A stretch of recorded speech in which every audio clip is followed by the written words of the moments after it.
आप सभी को हमारा नमस्कार। मैं डॉक्टर अंकिता पटेल, कैंसर रोग विशेषज्ञ, apex hospital post graduate institute से आप सभी से बात कर रही हूं। जैसा कि हम सभी जानते हैं, हर वर्ष 31 मई वर्ल्ड नो टोबैको डे की तरह मनाया जाता है। अगर हम आइडियली बात करें या एक मैसेज के रूप में बात करें तो हमें हर दिन को नो टोबैको डे की तरह मनाना चाहिए।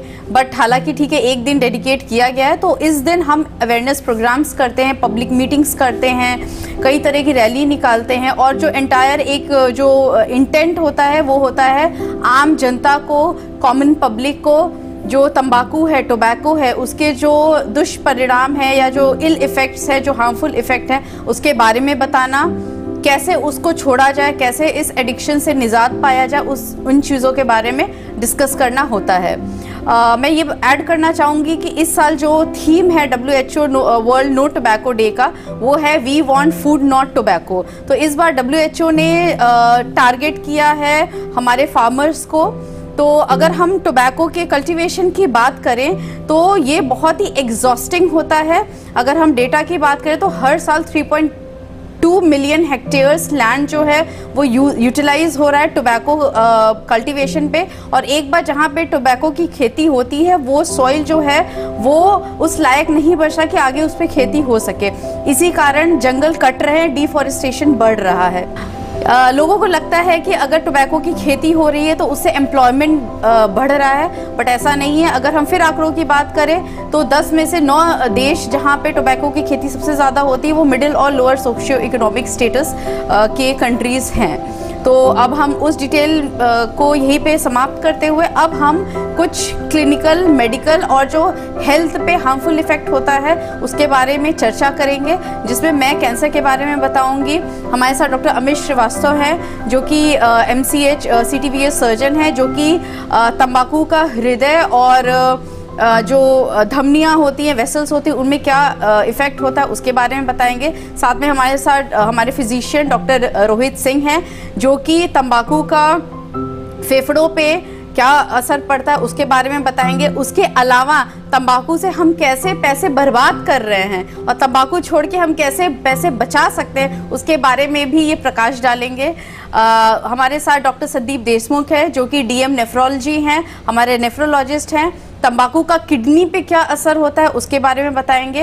हमारे साथ डॉक्टर प्रणया गर्ग हैं जो कि हमारी डेंटिस्ट हैं और वो तंबाकू का ओरल हाइजीन, ओरल जो डिसऑर्डर्स होते हैं या तंबाकू के कारण मुंह में क्या दिक्कतें हो सकती हैं उसके बारे में ये चर्चा करेंगी।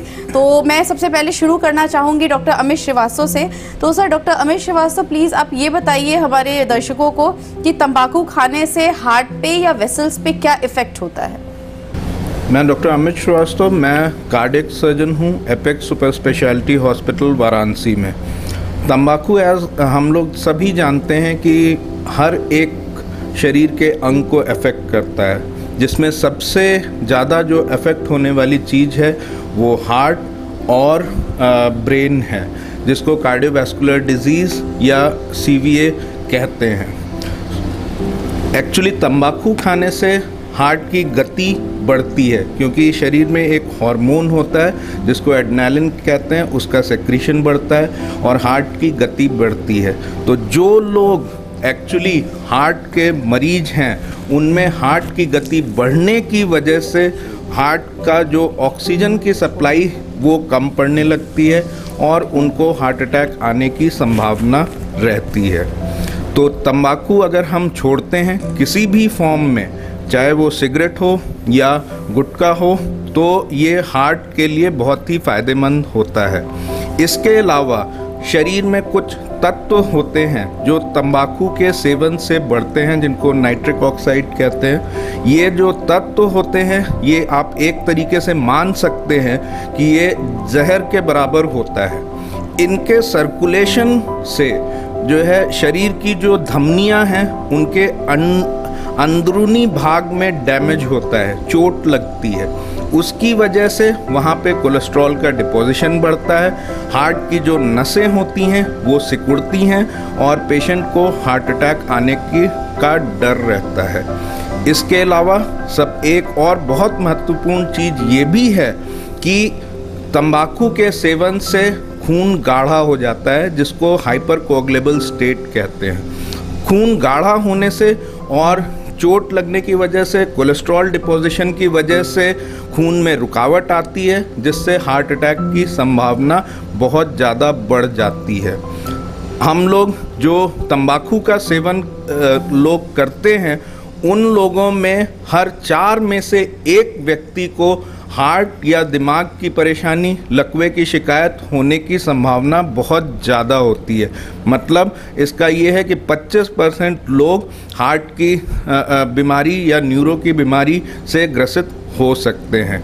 और जब हम एक्चुअली तंबाकू को छोड़ते हैं किसी भी फॉर्म में, तो साल भर में ये जो रिस्क होता है वो काफ़ी कम हो जाता है। और इसके अलावा में 5 से 8 साल में ये रिस्क जो होता है वो एक नॉन स्मोकर के बराबर आ जाता है। तो मेरे सभी से अनुरोध है कि आज के दिन हम प्रतिज्ञा लें कि हम लोग को तंबाकू सेवन छोड़ना है, और इसके अलावा में दूसरों को भी इन सब बातों से अवगत कराना है, ताकि वो भी तंबाकू सेवन को छोड़ सकें। धन्यवाद। धन्यवाद डॉक्टर अमित श्रीवास्तव। अब मैं बात करना चाहूँगी डॉक्टर संदीप देशमुख से। तो सर ये बताइए कि जो लोग तंबाकू का सेवन करते हैं तो उनके किडनीज पे क्या असर पड़ता है? Thank you madam. मैं डॉक्टर संदीप देशमुख हूँ। मैं यहाँ एज ए नेफ्रोलॉजिस्ट और transplant physician as a work कर रहा हूँ। डॉक्टर अमित ने सही कहा है। जिस तरह से पहले तो हमें एक बात समझनी है कि हमारी पूरा शरीर एक सिस्टम के हिसाब से काम करता है। हर सिस्टम दूसरे सिस्टम पर डिपेंडेंट होता है। जब टोबैको और ये सारी चीज़ें आपके हार्ट पर और लंग्स पर असर कर रही है, तो ऑब्वियसली किडनी पर तो इनका असर आना ही है। Usually general as a normal person 40 की उम्र के बाद किडनी का फंक्शन हर साल में लगभग, जिसे हम GFR के अनुसार कैलकुलेट करते हैं, वो 1 ml पर ईयर से डिक्रीज़ होते जाता है आफ्टर 40 ईयर्स ऑफ एज। और तंबाकू के सेवन से किसी भी माध्यम से, वेदर इट इज़ स्मोकिंग और टोबैको चीविंग, जो रीनल डिसफंक्शन का मतलब जो किडनी का फंक्शन ख़राब होने का रेट है वो और भी ज़्यादा हो जाता है।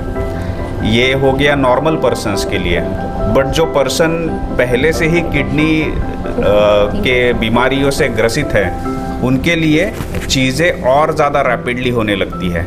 मतलब अगर कोई डायबिटिक पेशेंट्स है, उसमें किडनी इन्वॉल्व है, तो उसे डायलिसिस पर आने के लिए अगर बेटर शुगर कंट्रोल हो तो लगभग 12 से 15 साल का समय लग सकता है। बट यही काम हमारा स्मोकिंग या टोबैको चुटकियों में ख़राब कर सकता है। मतलब with in few years of duration ये पेशेंट्स डायलिसिस पे आ सकते हैं। तीसरा part regarding transplant patients, usually जो डोनर्स होते हैं इंडिया में अभी भी क्लोज रिलेटिव्स, मतलब रिलेटेड डोनर्स का ही कंसेप्ट है। तो कोई अपने वाइफ को किडनी डोनेट कर रहा है या कोई अपने बेटे को, बेटी को किडनी दे रहा है, तो उस केस में अगर डोनर खुद टोबैको का यूज कर रहा है, तो उस केसेस में ये पाया गया है कि जो डोनर किडनी होती है उस पर तो असर आता ही है, but post donation of kidney जो सिंगल किडनी पर काम कर रहे हैं, उनका किडनी पे भी बहुत ज़्यादा असर देखा गया है। जैसे कहा गया था कि स्मोकिंग छोड़ने के बाद या टोबैको छोड़ने के बाद अलग अलग सिस्टम्स पर जो असर आता है, उसी में किडनी के बारे में एक ऐड करना चाहूँगा कि लगभग 5 से 8 साल के बाद जो किडनी पर स्मोकिंग का असर आने वाला है, वो लगभग 50% कम हो जाता है उसका इफ़ेक्ट। तो ये मेरे तरफ से, so same I will also urge you to quit smoking and support this moment. Over to you ma'am. Thank you. Thank you doctor Sandeep. जैसा कि हम सभी जानते हैं, टोबैको जो है या तंबाकू हम 2 तरीके से लेते हैं, स्मोकलेस और स्मोकिंग फॉर्म में। तो मैं डॉक्टर प्रणया से ये पूछना चाहूँगी कि जो पेशेंट्स स्मोकिंग फॉर्म में लेते हैं या जो स्मोकलेस फॉर्म च्यूइंग फॉर्म में लेते हैं, गुटखा हो गया, पान हो गया या दोहरा हो गया, जो कि जौनपुर में काफ़ी ज़्यादा प्रचलित है, तो उससे क्या क्या ओरल डिजीज़ेस होने की संभावना होती है? Thank you ma'am. मैं doctor Pranaya Garg, dental surgeon, Apex super speciality hospital, में कार्यरत हूँ। मैं आपको बताना चाहती हूँ कि चाहे स्मोकलेस हो या स्मोकिंग टोबैको हो, दोनों का ही एक बहुत बुरा असर ओरल कैविटी पे या हमारे दांतों पर होता है। क्योंकि सबसे पहले आप तंबाकू लीजिए या आप स्मोक करिए तो आपके मुंह से ही होते हुए वो और पार्ट्स को अंदर अफेक्ट करेगा। तो सबसे पहला इफेक्ट उसका पड़ता है आपके ओरल कैविटी में। सबसे पहला सबसे मेजर कॉज जो है उसका आपका गम डिजीजेस। सबसे ज़्यादा गम डिजीजेस टोबैको खाने से होते हैं। उसमें क्या होता है कि जितने टूथ के अराउंड जो भी बोन है वो लॉस होने लगता है। अगर आप टोबैको लेते हैं तो आपके दांतों और मसूड़ों के बीच में डिपॉजिट होने लगता है, जिससे कि आपके गम्स जो हैं वो रिसाइड नीचे को जाने लगते हैं, टूथ लॉस होता है। दूसरा कारण है हैलिटोसिस, जिसको हम आपकी लैंग्वेज में बोलते हैं बैड ब्रेथ। मुंह से बदबू आती है, जो कि ये आपके लिए आपको भी ख़राब लगता है और आपके सामने या आपके साथ जो लोग रह रहे हैं उनको भी बहुत ख़राब लगता है। तीसरा है टूथ लॉस। जैसे कि मैंने बताया, स्मोक कर रहे हैं आप या आप टोबैको ले रहे हैं तो टूथ का जो ऊपर का स्ट्रक्चर है, जो ऊपर का इनामल होता है वो ख़त्म होने लगता है, घिसने लगता है, जिसको हम लोग अट्रीजन बोलते हैं। और धीरे धीरे या तो आपको दांतों में कीड़ा लगने लगेगा और या तो आपके दांत जो है वो ढीले हो जाएंगे या गिरने लगेंगे। दूसरा कारण, सबसे मेजर कॉज जो है कैंसर। गुटखा खाने से, तंबाकू खाने से या आप हैवी स्मोक कर रहे हैं तो आप ज़्यादा प्रोन है कैंसर से। कैंसर से के पहले भी कुछ लीजन्स होते हैं जिनको हम लोग प्री कैंसरस लीजन्स बोलते हैं, जैसे कि OSMF हो गया, जिसमें कि आपका मुंह खुलना बंद हो जाता है, फाइब्रोसिस हो जाता है सब म्यूकोजल टिश्यू का, वाइट पैचेस जिसको हम लोग लुकोप्लेकिया बोलते हैं, सफ़ेद तरह के दाग हो जाते हैं मुंह में, या लाल पैचेस जिसको हम लोग एरिथ्रोप्लेकिया बोलते हैं, लाल पैचेस हो जाते हैं, वो दे सब कैन लीड टू कैंसर। इन सब से अगर आप तंबाकू का या आप स्मोक करने को नहीं छोड़ेंगे तो they all lead to cancer. ये एक तरह से these are the warning signs कि अगर आपने टोबैको या आपने स्मोक करना नहीं छोड़ा तो आपको कैंसर आगे भविष्य में हो सकता है। ठीक है, थैंक यू।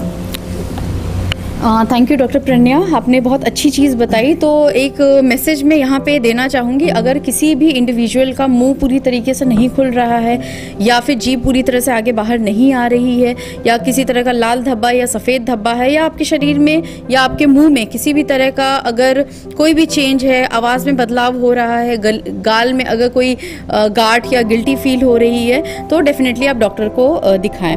इसके अलावा मैं ऐड करना चाहूँगी, जैसे कि मैं एक कैंसर रोग विशेषज्ञ हूँ तो मैं 2 मिनट लेना चाहूँगी।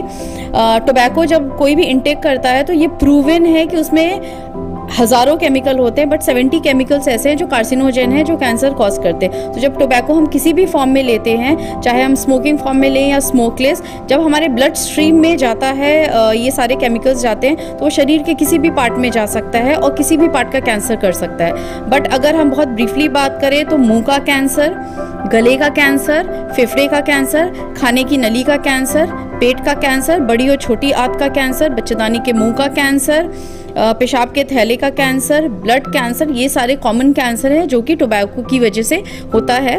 तो इन सारे कैंसर्स के लिए बहुत सारे पेशेंट्स आते पूछते हुआ कैसे या कैसे इसको अवॉइड कर सकते हैं। तो जो सबसे फर्स्ट एडवाइस होता है, टोबैको शुरू ही ना करें और अगर है तो उसको क्विट करें, क्योंकि अगर हम टोबैको छोड़ भी देते हैं तो भी ऐसा नहीं है कि रिस्क तुरंत कम हो जाता है। कम से कम 10 साल लगता है। अगर हम सिर्फ लंग कैंसर की बात करें तो स्मोकिंग छोड़ने के बाद कम से कम 10 साल लगता है रिस्क आधा होने में as compared to non smokers. तो इसके आगे मैं डॉक्टर रोहित से बात करना चाहूँगी। मैं इनसे ये जानना चाहूँगी कि अगर जो भी स्मोक करता है तो उसका रेस्पिरेटरी सिस्टम, मतलब फेफड़े पे क्या असर पड़ता है। Thank you ma'am. मैं doctor Rohit Singh, consultant department of medicine and geriatric medicine Apex super speciality hospital. जैसा कि मैम ने पूछा कि स्मोकिंग का हमारे फेफड़ों पे क्या असर होता है, तो मैं भी बताना चाहूँगा कि जो लोग स्मोक करते हैं टोबैको को किसी भी फॉर्म में, तो मोस्टली हमारे जो जनरल हमारा एक क्लासिफिकेशन होता है बीमारियों का, उसमें हम कहते हैं कि इससे COPD जैसी बीमारी होती है। COPD is chronic obstructive pulmonary disease. इसके बेसिकली 2 वेरिएंट होते हैं जो हमें देखने को मिलते हैं, जिसको हम लोग लोकल लैंग्वेज में पिंक पफर्स एंड ब्लू ब्लोटर्स के नाम से जानते हैं। मैं आपको बताता हूँ ये क्या है। एक्चुअली आप देखेंगे एक एम्फाइसीमा कैटेगरी होती है और एक क्रोनिक ब्रोंकाइटिस कैटेगरी होती है। एम्फाइसीमा के जो मरीज़ होते होते हैं, आप देखेंगे जो बीड़ी पीते हैं, सिगरेट पीते हैं, वो धीरे धीरे सूखने लगते हैं, उनके मसल वेस्टिंग होती है, उनका वजन कम होता है, उनकी पसलियाँ दिखने लगती हैं और उनकी चलने में सांस फूलने लगती है। तो ये एक कैटेगरी जिनको पिंक पफर्स कहते हैं। एक ब्लू ब्लोटस कैटेगरी होती है जिसमें आप देखेंगे कि वो सूख तो नहीं रहे हैं, उनका वजन तो नहीं कम हो रहा है, लेकिन उनको बहुत खांसी आती है और खांसी में बहुत बलगम आता है और इससे भी उनको डेली रोज़मर्रा की ज़िंदगी जीने में बहुत प्रॉब्लम है, उनकी भी सांसें फूल रही हैं। तो ये 2 कैटेगरी के मरीज़ हमें फेफड़े के रोग में मिलते हैं, जो लोग स्मोकिंग या टोबैको को किसी भी फॉर्म में स्मोक करते हैं। आगे चल के उससे कैंसर होने की संभावना रहती है, जैसा कि आपको सभी लोगों ने बताया। तो ये एक मेन इफेक्ट है जो हमें अपने पेशेंट्स में देखने को मिलता है, जिसमें उनको सांस की बेसिकली दिक्कत होती है और उसमें भी 2 वैरायटी जो मैंने आपको बताई, एक एम्फाइसेमा और एक chronic bronchitis. Next. Thank you doctor Rohit. तो जैसा कि हमने देखा कि टोबैको जो है वो हार्ट पे इफेक्ट करता है, ब्रेन पे इफेक्ट करता है, किडनीज पे करता है, ओरल हाइजीन और ओरल हेल्थ के लिए अच्छा नहीं है, कैंसर कॉज करता है, लंग पे इफेक्ट करता है। तो और वो पैकेट्स पे भी लिखा हुआ है, गवर्नमेंट नॉर्म भी है, बड़ा पहले छोटा होता था, अब उसका साइज़ भी बड़ा कर दिया गया, लोगों को पता भी, ऐसा नहीं कि लोगों को नहीं पता है। लेकिन ऐसा क्या है, क्यों लोग छोड़ नहीं पाते हैं? ऐसा क्या टोबैको हमारी बॉडी में करता है कि कोई छोड़ नहीं पाता? कोई छोड़ने की कोशिश करता है तो कुछ सिम्टम्स जैसे जिसे कि हम विड्रॉल सिम्टम्स कहते हैं, वो क्यों आता है? तो डॉक्टर रोहित, मैं चाहूँगी आप इस पर प्रकाश डालें। Thank you ma'am. तो हम इस पे बात कर रहे हैं कि अगर आदमी या कोई भी उसको छोड़ना चाहता है तंबाकू को, तो क्यों नहीं छोड़ पाता। देखिए, तंबाकू खाने से उसमें कुछ ऐसे केमिकल्स हैं जो आपके ब्रेन पे, मस्तिष्क में जाके कुछ ऐसे रिसेप्टर से बाइंड होते हैं जिनसे हमारे शरीर को उसकी लत पड़ जाती है। मैं आपको एक सिंपल भाषा में समझा रहा हूँ, उसकी हमें लत पड़ जाती है। उससे होता ये है कि जब आप वो चीज़ नहीं लेते हैं तो हमारे मस्तिष्क को उसकी ज़रूरत महसूस होती है और वो हमारे शरीर में अलग अलग तरह के सिम्टम्स क्रिएट करता है, जिससे हमें उसकी तलब लगती है और हमें लगता है कि हमें वो चीज़ अभी अभी चाहिए। अब इसी को हम विड्रॉल सिम्टम्स कहते हैं, जैसे कपकपी आना, बेचैनी, घबराहट होना, नींद नहीं लगना, इरिटेशन होना, घबराना बहुत ज़्यादा। हाँ, आप देखेंगे जो लोग इवन जो शराब भी पीते हैं या जो स्मोक करते हैं, अगर उनको सिगरेट ना मिले शाम तक, तो आप देखेंगे उनके व्यवहार में कुछ परिवर्तन आ जाएगा। वो हड़बड़ाने लगेंगे, हर चीज़ में उनको घबराहट होगी, जल्दी जल्दी बात करेंगे और वो एक बहाना ढूंढेंगे कि मैं कहाँ से यहाँ से जाऊँ और तुरंत एक स्मोकिंग कर लूँ। तो ये हमारे मस्तिष्क में कुछ ऐसे रिसेप्टर्स, एक ऐसे केमिकल्स का एक कॉम्बिनेशन बनता है जो हमें इसका आदती बना देता है और उसके बिना हमें लगता है कि हमारी दिनचर्या नहीं चल पाएगी ठीक से। तो ये हमारे मस्तिष्क का खेल है और उसे हराने के लिए हमें ही अपने आप को अनुशासन में करके और स्लोली हमें इसे छोड़ना होगा। कोई सोचे मैं एक दिन में ऐसा कर लूँगा, ये नहीं हो पाता है। ऐसे लोग अक्सर 4-5 दिन, 1 हफ्ता, 10 दिन ऐसा छोड़ने के बाद वापस से शुरू कर देते हैं व्यसन और बहुत ज़्यादा रेट में शुरू कर देते हैं। इसीलिए हम लोग कहते हैं कि इसको छोड़ने के लिए प्रॉपर साइकोलॉजिकल काउंसलिंग होनी चाहिए, आपको साइकेट्रिस्ट से मिलना चाहिए, या हम लोग भी जब किसी पेशेंट्स को ऐसे हमने उनका टोबैको अगर छुड़वाया है तो वो धीरे धीरे कट डाउन करके छुड़वाया है। इसके बहुत सारे फाइनेंशियल नुकसान भी हैं, वो हम अब आगे इस पर चर्चा करेंगे। Thank you doctor Rohit. तो मैं ये बताना चाहूँगी कि अगर आपको टोबैको छोड़ना है तो सबसे पहले आपको डिटर्मिनेशन लेना होगा। आपको पहले खुद अपने आप से एक प्रॉमिस लेना होगा और ये डिटरमाइन करना होगा कि नहीं, हमको छोड़ना है। आप एक हाथ बढ़ाएंगे तो आपकी मदद के लिए बहुत सारे हाथ आगे बढ़ेंगे। आपको अपनी दिनचर्या अच्छी, मतलब एक डिसिप्लिन वे में करना होगा। घर का बना हुआ खाना लेना है, फ्रेश फ्रूट्स और वेजिटेबल्स लेना है, एक्सरसाइज करना है, माइंड को डाइवर्ट करना है। उन लोगों से थोड़ी दूरी बनानी है जो इन हैबिट्स को करते हैं, जिन्हें देख के और ज़्यादा क्रेविंग होती है। अगर आपका ग्रुप है जिसमें सब स्मोक कर रहे हैं और आप छोड़ना चाहते हैं तो बेटर है थोड़ा डिस्टेंस बनाएं, उस ग्रुप को अवॉइड करें, ऐसे लोगों को संगति में आएँ जिनमें ये सारी हैबिट्स नहीं है। इसके अलावा जो एक बहुत, क्योंकि जैसा कि डॉक्टर रोहित ने बताया कि बॉडी में जो जब निकोटिन जाता है, टोबैको में जो निकोटिन होता है उसी की वजह से एडिक्शन होता है। जब ये हमारी बॉडी में जाता है और उसी की वजह से सारा जो एडिक्शन है वो बेसिकली निकोटिन की वजह से है। तो इसको ओवरकम करने के लिए निकोटिन रिप्लेसमेंट थेरेपी होती है, जो कि पैचेस फॉर्म में आता है, नेजल स्प्रे फॉर्म में आता है, च्युइंग गम्स, लॉजेंजेस के फॉर्म में आता है। तो इसको लेने से बॉडी में हम कंट्रोल्ड वे में निकोटिन को बिना टॉक्सिक केमिकल्स के बिना हम देते हैं, जिससे धीरे धीरे over period of time addiction कम होता है और फिर ख़त्म हो जाता है। बहुत सारे NGOs और बहुत सारे गवर्नमेंट इंस्टीट्यूट्स में डी एडिक्शन सेंटर्स फंक्शनल हैं, जहाँ पे आप जाके मिल सकते हैं और अपनी काउंसलिंग करा सकते हैं, समझ सकते हैं, एनआरटी थेरेपीज़ ले सकते हैं और टोबैको से के एडिक्शन से मुक्ति पा सकते हैं। तो मैं डॉक्टर रोहित से अब एक अलग डिस्कशन करना चाहूँगी। ये अभी जस्ट मुझे बता रहे थे कि ये म्यूचुअल फंड के बारे में कैलकुलेशन कर रहे थे कि हम जितना पैसा बर्बाद करते हैं टोबैको और टोबैको प्रोडक्ट्स पे और हम इन्वेस्ट करते हैं म्यूचुअल फंड में, तो दोनों में क्या कोरिलेशन है। देखिए, मैं आपसे एक ऐसे टॉपिक पे बात करना चाहूँगा आज वर्ल्ड नो टोबैको डे पे, जो कि कम डिस्कस्ड है लेकिन बहुत रिलेवेंट है। कैसे, मैं आपको बताता हूँ। मैं बात करना चाह रहा हूँ फाइनेंशियल बर्डन की। फाइनेंशियल बर्डन, आर्थिक तंगी है, आर्थिक बोझ है एक परिवार के ऊपर। कैसे, हम सब मोस्टली मिडिल क्लास फैमिली को बिलोंग करते हैं, वहाँ से उठ के आए हैं। मैं जब छोटा था तो हमेशा सोचता था कि अपने गांव घर के किसानों की आर्थिक स्थिति को कैसे मजबूत किया जाए।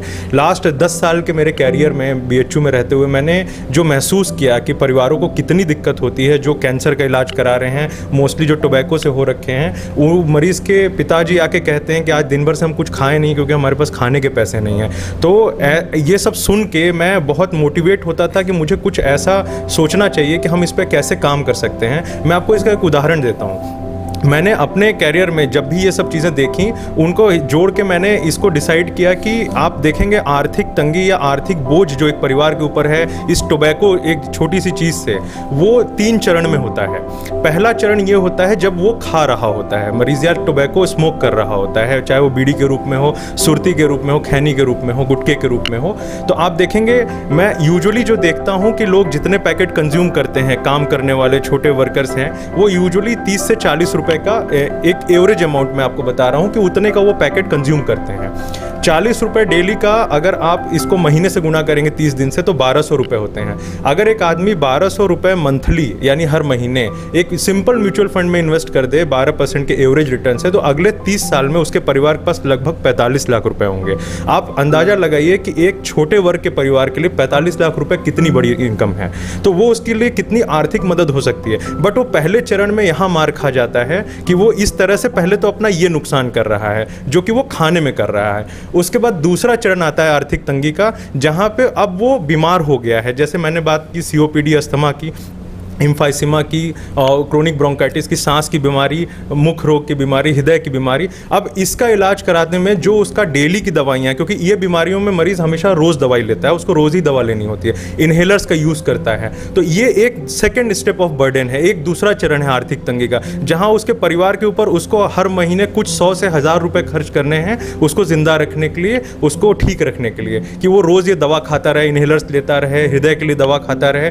तो ये दूसरा चरण है आर्थिक तंगी जो सालों चलता है। उसके बाद तीसरा चरण शुरू होता है जहां पे वो बृहद रूप ले लेता है, जैसे कैंसर का, जिसके लिए हम इतने कंसर्न हैं, जिसमें लाखों खर्च होते हैं, आप जानते हैं, उनकी जांचों से, उनकी दवाइयों से लेके, और ये सब लंबा चलता है। तो इन 3 चरणों में एक परिवार की आर्थिक स्थिति को एकदम तोड़ के रख देती है ये टोबैको। आप समझ रहे हैं, ये 3 चरण में, वहां 40 रुपए से हम 45 लाख रुपए की सहायता दे सकते थे एक परिवार को, और अब उसके बाद वो हजारों की दवाई खरीद रहा है और लाखों का इलाज करा रहा है कैंसर का। तो आप इमेजिन करिए कि ये कुछ करोड़ रुपए हो सकते हैं अगले 30 साल में अगर एक आदमी सिर्फ टोबैको छोड़ दे।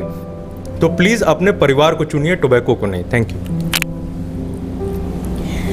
तो इसी के साथ मैं सभी पैनलिस्ट को धन्यवाद देना चाहूँगी, और जितने भी ऑडियंस हैं, अगर आपका कोई भी सवाल है तो आप नीचे कमेंट बॉक्स में मैसेज कर सकते हैं और हम कोशिश करेंगे अपने एक्सपर्ट्स के द्वारा उसे आंसर करने का। और साथ में ही फ़ोन नंबर भी है, अगर आपको किसी भी तरह का डाउट है तो आप कॉल करके क्वेश्चंस पूछ सकते हैं या डिस्कशन कर सकते हैं। तो मैं सभी को धन्यवाद देना चाहूँगी एक बार फिर, और अंत में एक मैसेज देना चाहूँगी, ज़िंदगी चुनिए, तंबाकू नहीं। क्योंकि जो तंबाकू है उस अगर हम प्रोडक्शन की बात करें तो वो हमारे जो कृषि जो भाई हैं, जो फार्मर्स हैं, उनके लिए अच्छा नहीं है, उनके हेल्थ के लिए, क्योंकि इसके प्रोडक्शन के लिए बहुत ज़्यादा इंसेक्टिसाइड, पेस्टिसाइड की ज़रूरत पड़ती है, तो उनके हेल्थ के ऊपर बहुत ख़राब असर पड़ता है। चाइल्ड लेबर बढ़ रहा है जिसकी वजह से एजुकेशन पे नेगेटिव इम्पैक्ट जाता है। जिस सॉइल में कल्टीवेशन होता है वो सॉइल ख़राब हो रहा है, डिफॉरेस्टेशन हो रहा है। ये हो गया प्रोडक्शन। प्रोसेसिंग में जो फाइनेंशियल लॉस है वो तो है ही। उसके बाद अगर हम कंज्यूमर पॉइंट ऑफ व्यू से बात करें तो जो इल हेल्थ इफेक्ट है, जिससे कई तरह की बीमारियाँ हो रही है, जिससे as a individual, as a bread earner of family, जो ये बीमारियां हैं वो ज़्यादातर आपके 40 से 60 साल के उम्र के बीच में हो रहा है, और यही उम्र है जिसमें लोग सबसे ज़्यादा पैसा कमाते हैं, अपनी फैमिली को सपोर्ट करते हैं, सोसाइटी को आगे बढ़ाते हैं, और तंबाकू के कारण वो पीछे होके अपना जो वैल्यूएबल जो अर्निंग ईयर्स हैं उसको बीमारी में उसको वेस्ट कर दे रहे हैं। तो ये एक फाइनेंशियल लॉस पूरे नेशन के लिए है। और अगर किसी घर में किसी को किसी भी तरह की क्रॉनिक बीमारी, चाहे वो लंग की बीमारी हो, चाहे वो हार्ट की बीमारी हो, चाहे किडनी की हो, चाहे कैंसर हो, तो वो एक इंडिविजुअल के लिए बर्डन नहीं, वो पूरी फैमिली और पूरी सोसाइटी के लिए बर्डन है। तो आइए आज के दिन हम सभी प्रण लें कि हम कोशिश करेंगे कि टोबैको का एडिक्शन ना हो, और अगर हो भी गया है तो बहुत सारे सपोर्ट ग्रुप्स हैं, सभी सोशल मीडिया पे हैं। सोशल मीडिया पे आप टाइप करिए tobacco de addiction support groups या क्विटर्स सपोर्ट ग्रुप, आपको बहुत सारे सपोर्ट ग्रुप मिल जाएंगे जिसमें वो लोग हैं जो या तो तंबाकू छोड़ चुके हैं या उस प्रोसेस में हैं। उस ग्रुप को ज्वाइन करिए, जिससे आपको मोटिवेशन मिलेगा, उनके एक्सपीरियंस से सीखने को मिलेगा, और बहुत सारी नई टेक्निक्स पता चलेंगी जिससे आपको बहुत ज़्यादा मदद होगी। और जो यह एक तरह से, मैं राक्षस से कम नहीं बोलूँगी, जो सिर्फ बर्बादी करता है, उस चीज़ से आपको निजात दिलाएगा। इसी के साथ आप सभी को धन्यवाद और सभी ऑडियंस को धन्यवाद। Thank you.